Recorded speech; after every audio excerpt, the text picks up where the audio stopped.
78 Sports TV here. Salute to the mighty LDBC. Smash the like button, hit the subscribe, turn on your notification bell so you're notified when I drop a new video. And if you're digging the video, please share this joint. So, shout out to my brother Blue Blood Sports TV. I just checked out Blue Blood's video in which Blue Blood was responding to an interview that Lamont Roach did with the homie Sean Zettel. And in that interview, they were talking about, the possibilities of Lamont Roach beating Gervonta Tank Davis, and the people underestimate him. Now, Blue Blood feels as though, this could be some type of comparison between Lamont Roach and Tank Davis versus Mike Tyson and Vander Holyfield. Now, I can see some similarities, only in the sense that nobody gave Holyfield really a shot to beat Mike Tyson at that time because Mike Tyson was fresh out of jail, won a couple of fights, became unified heavyweight champion of the world. He beat Frank Bruno. He beat Bruce Seldon for the WBA and Frank Bruno for the WBC. And I think he beat a couple other fights, just fill-in fights. Like he beat Buster Mathis Jr. and he beat Peter McNeely. I think those are the only 4 fights I think he had before fighting Evander Holyfield. Now, at the time, I didn't think he was ready to fight Holyfield. I understood the threat of Holyfield, and I knew that Holyfield was not one of these guys that's afraid of Mike Tyson. Holyfield was going to come in there and because I heard all the stories from back when they were teenagers, how Holyfield used to punk Mike Tyson in the pool halls and stuff like that when they were, they said Mike Tyson used to bully all the rest of the guys, and Holyfield used to G-check him in front of everybody, and Tyson would back down. So when I heard that, I kind of said, maybe Holyfield got a little psychological edge on Mike Tyson. Maybe, right, if the rumors are true. But Holyfield, if y'all remember, he had a situation with his heart at the time. Before the Tyson fight, Holyfield was being talked about as people were saying he should probably retire because they said the doctors have found some irregularities with his heart. And then Holyfield went and talked to some faith healer or something like that, some pastor. I can't remember if it was Benny Hill or whoever it was. But he went and talked to some faith guy on TV. And the guy told Holyfield he was healed. But later on, they found out that the doctors had misdiagnosed Evander Holyfield, so they say, misdiagnosed him, and he really didn't have a heart problem, right? So we thought going into the Holyfield versus Tyson fight that Holyfield had a heart issue. I'm like, man, Tyson, I know Holyfield ain't scared of Tyson and everything, but Tyson going to hit Holyfield in the chest, cave his chest in, it's over. Holyfield might not make it, you know what I'm saying? And I remember it like yesterday, 1996. I don't even want to tell the story. I don't even want to. I was such a Tyson fan, I don't even want to tell the story, right? But it was just brutal. It was brutal for me, you know what I'm saying? Worst day of my life. Well, one of the worst days of my life, besides getting locked up. I forget, I'm going to tell it briefly. My pops is having a fight party, right? So it's 96. My pops having a fight party, and his homies is over there, his army buddies and stuff, watching the fight. They getting ready for the fight. And I'm a huge boxing fan like my dad. I want to watch the fight. So I'm going to stay at home and watch the fight. But one of my homeboys, Jimmy, was having a party. You know what I'm saying? So he having him a house party. And I wasn't finna go because I'm like, man, I want to watch the fight. You know what I'm saying? And so I'm like, man, I'm finna chill at home, prepare to watch this Tyson fight. Tyson Holyfield, huge fight, biggest fight of the year. So one of my homeboys called me. He said, hey, yo, bro, you coming over? I'm like, nah, I ain't gonna make it tonight. He said, man, you should come.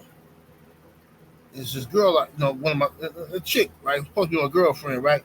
He said, bro, Sheena over here. I'm like, she over there? Yeah, she came. She thought you was coming. There's a whole lot of ninjas over here, too. I said, oh, man, no. So then I'm like, okay, now I got to get over there. Right? I didn't want to, but, I can't have her out there with all them ninjas, you know what I'm saying, in the facilities, right? I got to protect my territory, right? So I'm like, oh, man. So I get over there. Man, look, walk up in the house. First of all, before I even get to the house, I walk in to the yard. There's people in the front yard drinking and doing what they do, typical teenage stuff, right? I'm greeting everybody in the front yard. There's people on the side of the house. There's people in the backyard, wherever. I'm saying, what's up to everybody outside. Finally, I make my way into the house, and it's a side door that leads to the kitchen. So going to the side door to the kitchen, there's people in the kitchen, they drinking, eating. I'm like, what's happening with everybody, whatever, right? So then my homeboy Gamar, he grabbed me, put his arm around my neck. He pulled me in. He said, "Yo, man, just chill out, man. Just chill out." I'm like, "Chill out for what?" I'm like, "Okay, man, where's she at, man? Where the girl at, man?" So I look in the living room, don't see her. I see other people in the living room. So now my heart started beating fast. My heart started beating fast because ain't nowhere else to look except for bedrooms. And you know what that means. So I'm walking through bedrooms. Bedroom 1, somebody in there smashing. Bedroom 2, somebody in there smashing. Bedroom 3, there she goes, Sheena. In the bed, doggy style. One pole in her mouth, one pole in her behind. And then she turned around while she holding the pole that's in her mouth, she turned around and looked at me with this miserable, sad look in her face. And I just closed the door and walked out. I was so horrible. I was horrified.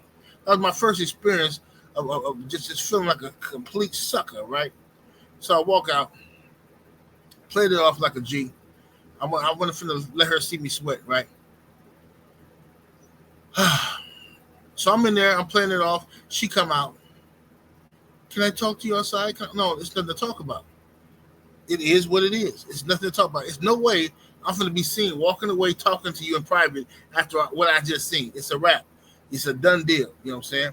So I just really need to talk to you. I need to explain some things. And then while she's trying to explain some things to me, and I'm trying my best to ignore her and look cool, here come my boy Jimmy. Yo, Mike Tyson got knocked out. I was like, what? Mike Tyson just got knocked out by Gervonta Holyfield. I said, bro, stop lying, bro. No, for real, he did. Look at it. He turned the TV on. And it's on, I think it was ESPN, Sports Center or something. It was on one of them channels. They were talking about Tyson had just got knocked out by Holyfield. So, worst day of my life, okay? Now, is it a possibility that Lamont Roach can pull off this type of upset against Gervonta Tank Davis being Mike Tyson, and Lamont Roach being Evander Holyfield? Could he hurt one of y'all's feelings? Can he crush y'all's spirit the way my spirit was crushed that night? Is it possible? Sure it is, but I don't believe it. I think Tank Davis is going to squash Lamont Roach. I think he's going to beat him easily. That's what I think. I think he's going to beat him easily. And I think Tank is going to make it look good for the first couple of rounds, try to make y'all get y'all money's worth, and then he's going to stop Lamont Roach. Especially with Lamont Roach talking about how he's going to trade with Tank. Lamont Roach is not trading with him. If he pull this off, hey, Lamont, I will come on here and apologize to you, sir. I'll spend the rest of my YouTube days apologizing to you and telling you how wrong I was. But you got to show and prove, brother. You smaller than Tank. Tank's the harder puncher. I don't believe you're going to pull this off, but we'll see. And more power to you. Good luck, sir. 78 Sports TV. Salute to the mighty LDBC. Smash that like button and share the video. You know what I'm saying? And hey, above all things, make sure I go sign up to the Patreon. Patreon.com/78 Sports TV. Come on over there and get some of that good game. Sign up today. It's worth the money. I'll holler at y'all in a minute. Deuces.